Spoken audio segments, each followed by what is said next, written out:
एक गांव में एक साधु रहा करता था। वह अकेले ही जंगल में अपनी कुटिया में रहता था। उसका जीवन सादगी और शांति से भरा हुआ था। लोग उससे मिलने आते, उसकी बातें सुनते और फिर वापस चले जाते। एक दिन एक युवा उससे मिलने आया और बोला, महात्मा जी, मैं आपके जैसा अकेले रहना चाहता हूँ, पर मुझे बहुत डर लगता है। अकेलापन काटने को दौड़ता है। आप इतनी ताकत कहाँ से लाते हैं? साधु मुस्कुराए और बोले, अकेले रहना कोई सजा नहीं, बल्कि स्वयं को जानने का सबसे बड़ा अवसर है। जब तुम दूसरों पर निर्भर होना छोड़ दोगे, तब तुम्हारे भीतर की शक्ति प्रकट होगी। युवक ने जिज्ञासा से पूछा, यह शक्ति आती कहां से है? साधु ने पास के एक तालाब की ओर इशारा किया। वे दोनों तालाब के किनारे गए। साधु ने युवक को तालाब के शांत पानी की ओर देखने को कहा। साधु बोले, इस पानी में झांको और बताओ क्या दिखता है। युवक ने जवाब दिया, मेरा प्रतिबिंब। साधु ने पानी में एक पत्थर फेंका।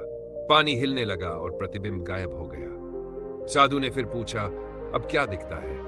युवक ने कहा, कुछ नहीं। साधु मुस्कुराए और बोले, जब तक मन में हलचल रहती है, तब तक तुम स्वयं को नहीं देख सकते। जैसे ये पानी शांत होगा, वैसे ही तुम्हारे मन का प्रतिबिंब भी साफ होगा। अकेले रहकर शांति में अपने भीतर झांको, उस शक्ति को पहचानो जो तुम्हारे ही अंदर छुपी है।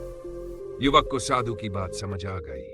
उसने अपना भय त्यागा और आत्मा की ताकत को समझने में लग गया। धीरे धीरे उसने खुद को अकेले रहकर भी मजबूत और शांति से भरपूर पाया। अकेलापन कमजोरी नहीं, बल्कि खुद को जानने की ताकत है।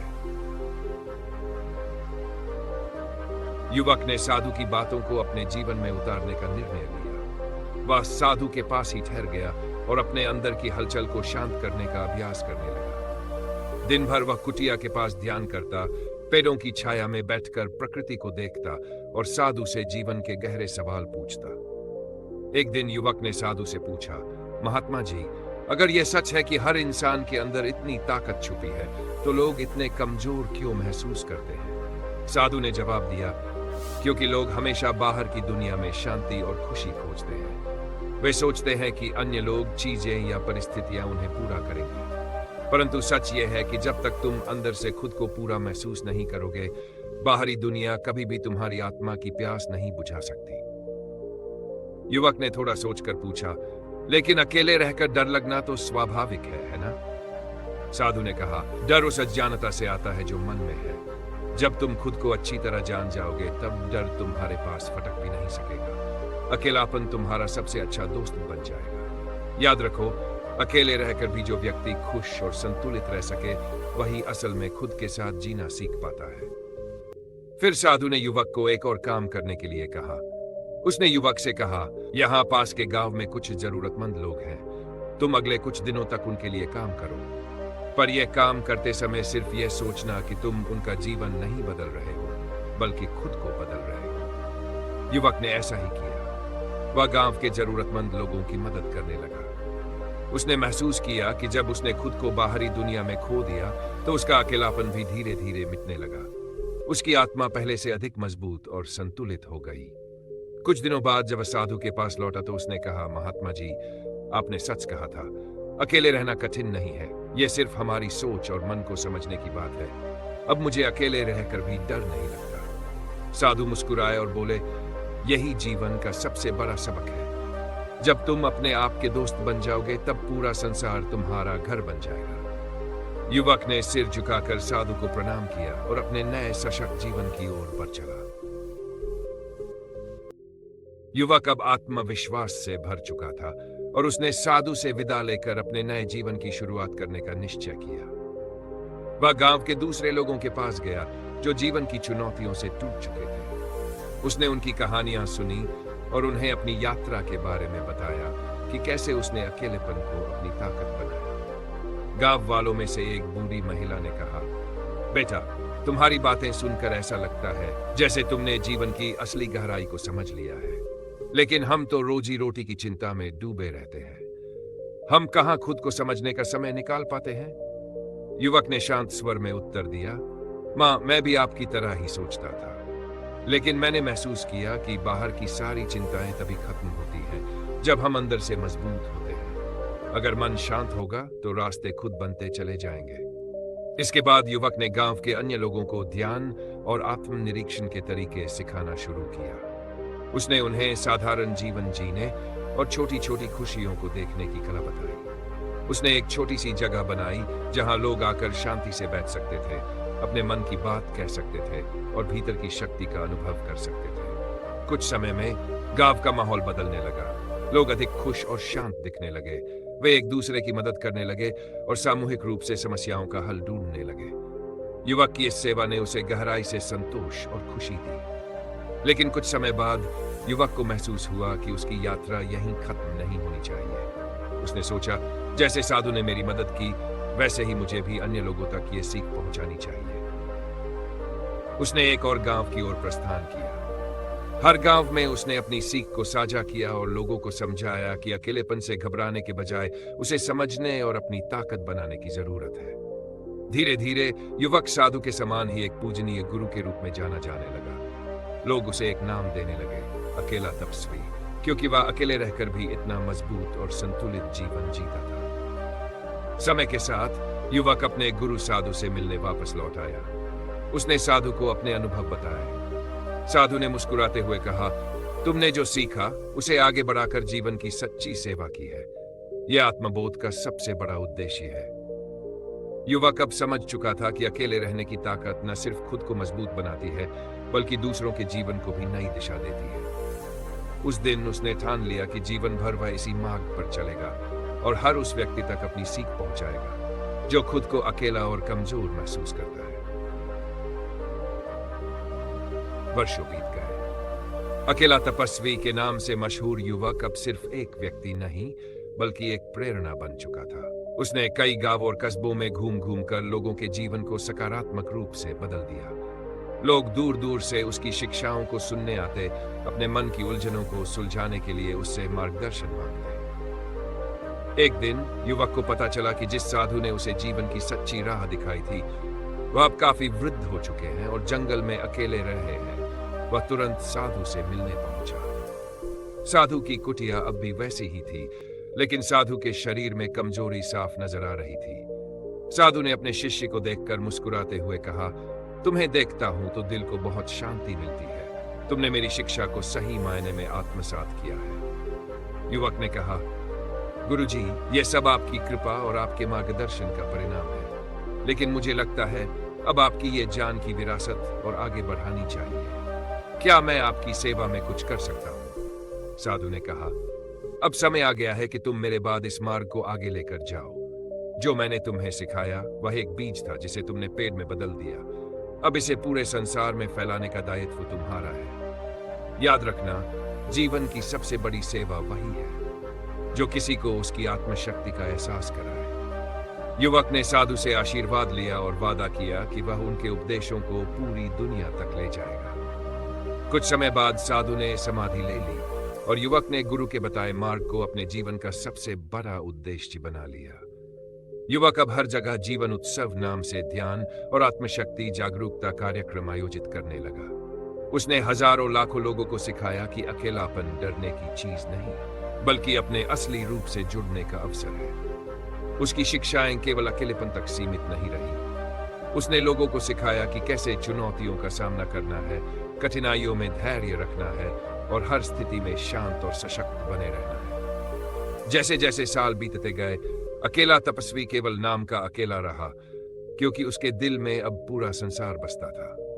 वह अपनी यात्रा से यह समझ चुका था कि सच्चा सुख न तो भीड़ में है और न ही अकेलेपन में। यह तो बस अपने भीतर की गहराई को जानने और उस जान को दूसरों तक पहुंचाने में है। उसका जीवन एक ऐसी लौ बन गया जो वर्षों बाद भी अनगिनत लोगों के लिए राह दिखाने का काम करती रही। उसकी कहानी यह साबित करती है कि अकेलापन कमजोरी नहीं, बल्कि सबसे बड़ी ताकत हो सकती है अगर इसे सही तरह से अपनाया जाए। अकेला तपस्वी अपने जीवन के अंतिम चरण में पहुंच चुका था। उसने संसार भर में घूम घूम कर अपनी शिक्षाओं को फैलाया था और अब उसकी ख्याति इतनी बढ़ चुकी थी कि लोग उसे आध्यात्मिक गुरु के रूप में मानने लगे थे। लेकिन तपस्वी ने कभी अपने लिए किसी बड़ी पहचान या सम्मान की इच्छा नहीं की। वह बस लोगों की आत्मशक्ति जागृत करना चाहता था। एक दिन उसने सोचा कि अब समय आ गया है कि वह अपनी यात्रा को विराम दे और पूर्ण शांति की ओर लौटे। वह अपने गुरु की पुरानी कुटिया की ओर लौटने का निर्णय करता है, जहां से उसकी यह अद्भुत यात्रा शुरू हुई थी। जब वह कुटिया पहुंचा तो वहां जंगल की वही शांतिमय हवा बह रही थी। कुटिया के पास बैठकर उसने ध्यान लगाना शुरू किया। अब वह बाहरी दुनिया से कट चुका था और अपने भीतर की ओर लौट गया था। लेकिन जैसे ही उसने अपनी आंखें बंद की, उसके मन में सारे वो दृश्य घूमने लगे जहां उसने लोगों की मदद की थी, उनके जीवन को नई दिशा दी थी। उसकी स्मृतियां एक तीव्र बोध लेकर आई। उसे लगा कि उसकी सेवा का उद्देश्य पूरा हो चुका है। उसने सोचा, शायद मैं अब शांति से यहाँ रह सकता हूँ और अपने अंत समय का स्वागत कर सकता हूँ। लेकिन अगर मेरी शिक्षा वास्तव में प्रभावी रही तो ये लोग आने वाले समय में खुद को संभालने और अन्य लोगों को मार्ग दिखाने का काम करेंगे। दिन बीतते गए। तपस्वी अब भी वहीं ध्यानस्थ रहता, लेकिन उसकी ख्याति अब इतनी फैल चुकी थी कि लोग उस तक पहुंचने के लिए जंगल की कठिन राह भी पार करने लगे। वह पहले की तरह सादगी से हर आगंतुक का स्वागत करता, उनकी परेशानियां सुनता और उन्हें उनके भीतर के उत्तर खोजने की प्रेरणा देता। एक दिन एक युवती उसके पास आई। उसने कहा, गुरुजी, मैंने आपकी बहुत कहानियां सुनी हैं, लेकिन मेरे मन में एक सवाल है। आप इतना अकेले रहते हैं, फिर भी आपने कैसे इतनी शक्ति और आत्मविश्वास हासिल किया? तपस्वी ने युवती की ओर मुस्कुराकर देखा और कहा, बेटी, जब तक तुम खुद से डरती रहोगी, तुम उस शक्ति को नहीं पहचान पाओगी जो तुम्हारे अंदर है। मैंने खुद के डर और अकेलेपन का सामना किया और इसे अपने मित्र के रूप में अपनाया।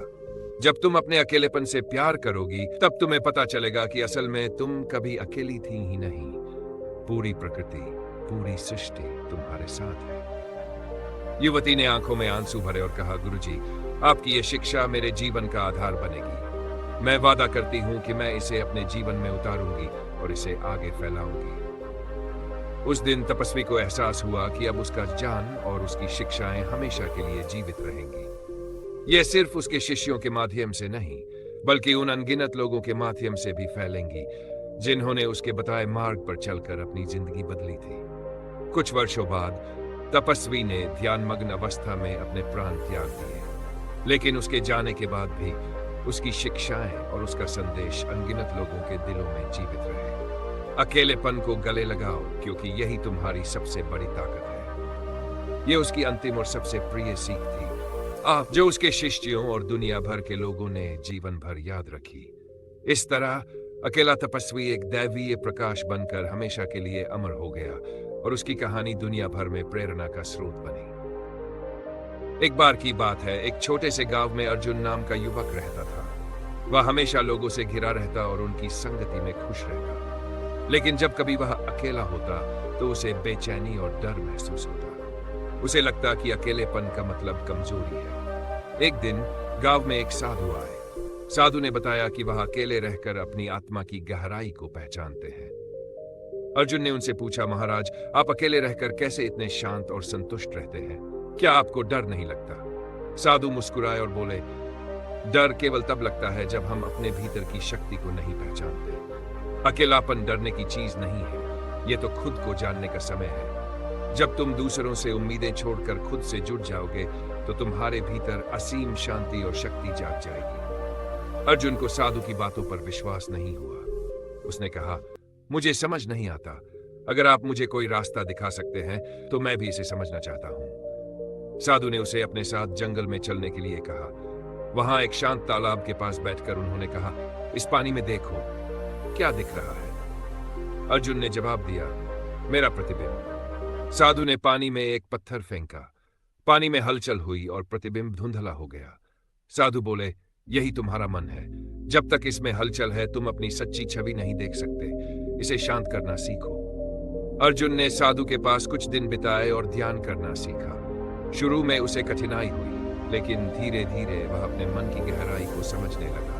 उसने महसूस किया कि अकेले रहकर वह खुद के करीब आ सकता है। कुछ महीनों बाद अर्जुन ने साधु से कहा, मुझे अब अकेलापन काटने को नहीं दौड़ता। अब मैं इसे अपनी ताकत मानने लगा हूं। आपकी शिक्षा ने मुझे बदल दिया है।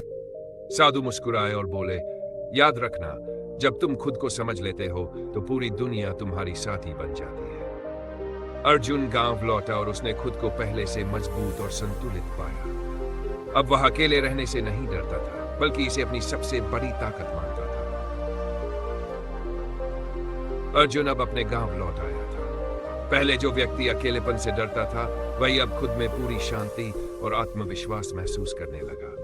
उसने धीरे धीरे अपनी बदली हुई सोच से अपने जीवन को नई दिशा देनी शुरू की। गांव के लोग अर्जुन में आए इस बदलाव को देखकर हैरान थे। एक दिन उसके एक मित्र ने उससे पूछा, अर्जुन, तुम पहले बहुत घबराए रहते थे, हमेशा किसी न किसी के साथ वक्त बिताते थे, अब तुम शांत और संतुष्ट दिखते हो, यह सब कैसे हुआ? अर्जुन ने कहा, मैंने सीखा कि अकेलापन कमजोरी नहीं, बल्कि खुद को समझने का सबसे बड़ा अवसर है। मैंने पहले दूसरों पर अपनी खुशी और शांति के लिए निर्भर रहना सीखा था, लेकिन अब मैंने जाना है कि असली खुशी मेरे अपने भीतर है। धीरे धीरे अर्जुन ने अपने अनुभव गांव के अन्य लोगों के साथ बांटने शुरू कर दिए। वह उन्हें ध्यान करने, अपने भीतर की बात सुनने और अपनी शक्तियों को पहचानने की सलाह देता। बहुत सारे लोग उसकी बातों से प्रेरित हुए और उन्होंने अपनी सोच और जीवन में बदलाव लाना शुरू किया। लेकिन अर्जुन को लगा कि यह बदलाव सिर्फ उसके गांव तक ही सीमित नहीं होना चाहिए। उसने तय किया कि वह अपने अनुभव और साधु से सीखी शिक्षाओं को अन्य जगहों पर भी पहुंचाएगा। वह गांव-गांव घूमने लगा और जहां भी जाता, लोगों को यह समझाने की कोशिश करता कि अकेलापन भय का नहीं, बल्कि अपनी आत्मा की शक्ति पहचानने का समय है। एक बार जब अर्जुन एक नए गांव पहुंचा, तो उसने देखा कि वहां के लोग रोजमर्रा की समस्याओं और अपने डर से घबराए हुए हैं। उन्होंने उसे अपने घरों और खेतों के संघर्ष की कहानियां सुनाई। अर्जुन ने उनकी बातें ध्यान से सुनी और कहा, मैं तुम सबकी समस्याओं का हल नहीं दे सकता, लेकिन मैं तुम्हें यह सिखा सकता हूं कि इन समस्याओं से लड़ने की ताकत तुम्हारे अंदर ही है, बस तुमने अब तक इसे पहचाना नहीं है। उसने गांव के लोगों को छोटे छोटे अभ्यास करने के लिए कहा। उसने उन्हें सुबह के समय शांत बैठकर अपनी सांसों पर ध्यान केंद्रित करना सिखाया। उसने उन्हें अपने विचारों को देखने और स्वीकारने की कला सिखाई। कुछ समय बाद लोगों ने महसूस किया कि उनके भीतर की बेचैनी कम हो रही है। अब वे खुद को ज्यादा शांत और आत्मविश्वासी महसूस करने लगे। समय के साथ अर्जुन एक जाने माने प्रेरक व्यक्ति बन गया, लेकिन उसकी सफलता ने उसे कभी अहंकारी नहीं बनाया। वह साधु की शिक्षाओं को हमेशा याद रखता था। एक दिन जब अर्जुन कई सालों बाद वापस अपने गांव लौटा, तो वह अपनी यात्रा को देखकर संतुष्ट था। उसके गांव के लोग और उनके आसपास के लोग उसकी बातों से प्रेरित हो चुके थे।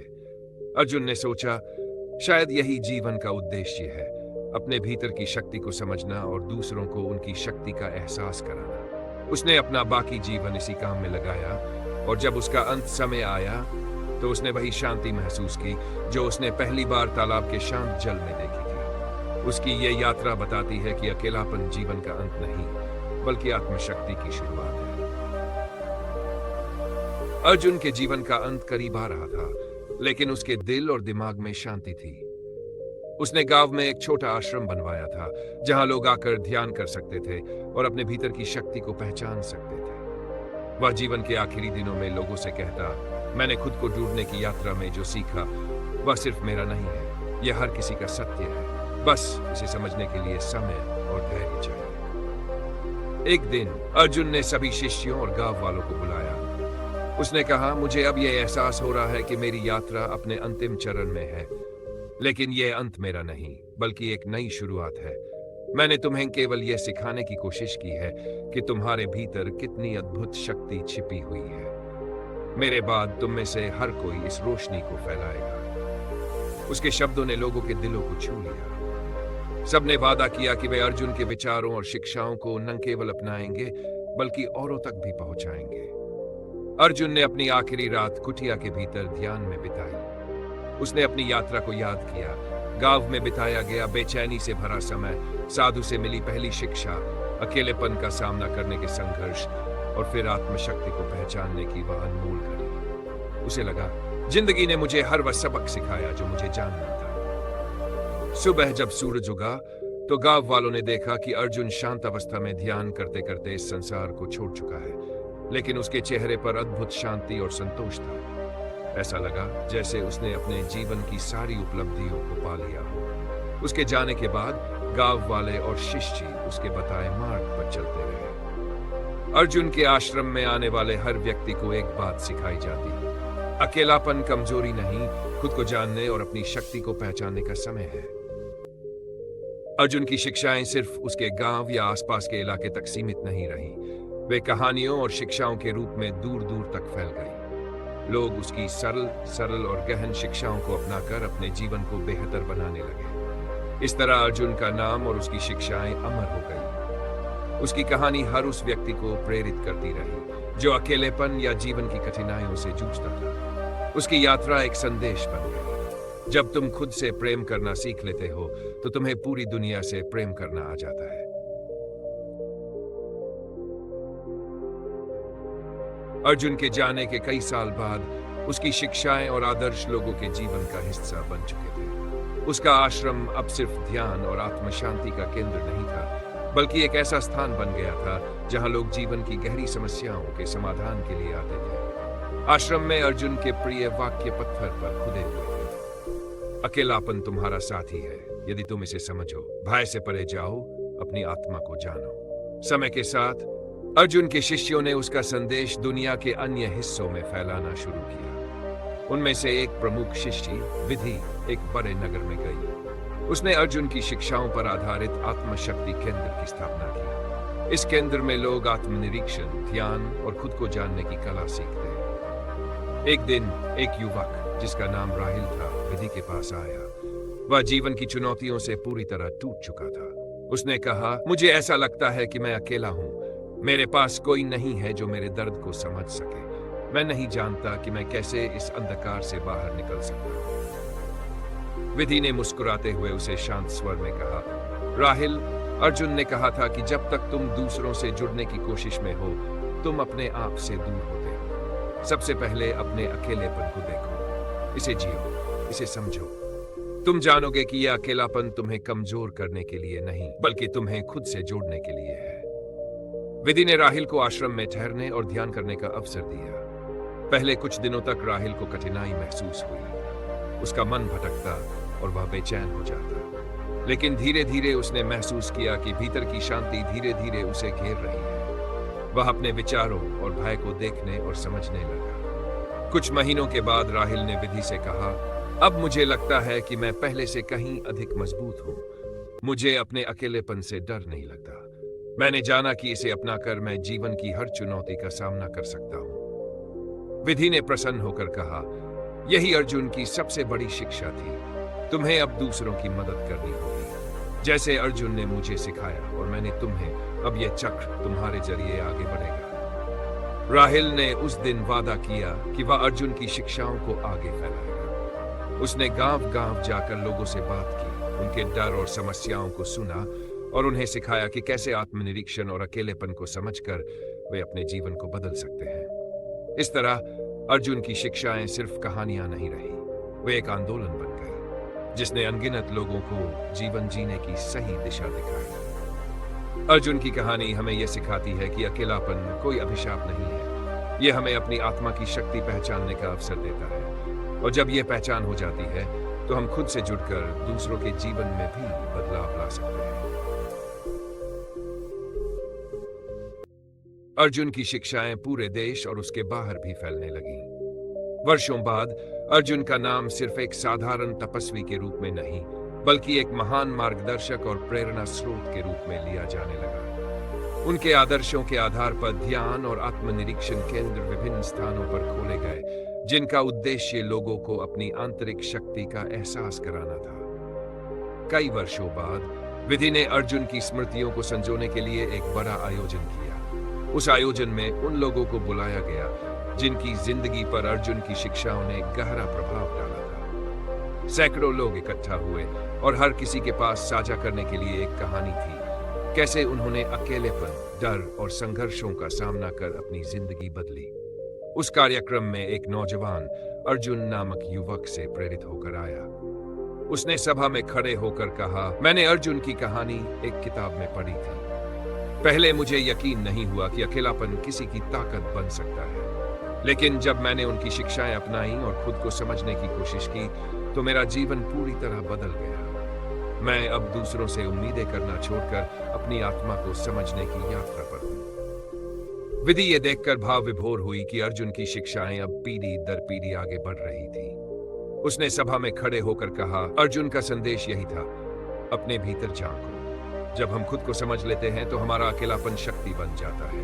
हमारी ताकत किसी और से नहीं बल्कि हमारी आत्मा से आती है। उस आयोजन के बाद अर्जुन की शिक्षाएं किताबों, कहानियों और डिजिटल माध्यमों से और भी बड़े स्तर पर फैलने लगी। युवा पीढ़ी ने उसे नई ऊर्जा के साथ अपनाया। ध्यान, आत्मचिंतन और एकाकीपन को लेकर लोगों के विचार बदलने लगे। जहां पहले अकेलापन एक समस्या माना जाता था, वहां अब इसे एक अवसर के रूप में देखा जाने लगा। सालों बाद अर्जुन की शिक्षाओं के चलते दुनिया भर में एक अद्भुत परिवर्तन हुआ। अकेलेपन को लेकर जो भय था वह धीरे धीरे खत्म होने लगा। लोग समझने लगे कि उनकी असली ताकत उनके भीतर ही है। अर्जुन की यात्रा और उनके विचार न केवल गांव बल्कि पूरे समाज का एक अनमोल हिस्सा बन गए। और इस तरह अर्जुन का नाम हमेशा के लिए अमर हो गया, उस व्यक्ति के रूप में जिसने अकेलेपन को कमजोरी से बदलकर ताकत का प्रतीक बना दिया। उसकी विरासत हमेशा ये संदेश देती रही, तुम्हारे भीतर वह शक्ति है जो किसी भी डर को हराने और जीवन को नए सिरे से देखने की ताकत देती है। बस अपने भीतर झांको। ऐसे ही प्रेरणात्मक कहानी और सकारात्मक कहानी सुनने के लिए बुद्धा सारांश चैनल को सब्सक्राइब करें। नमो बुद्धाय।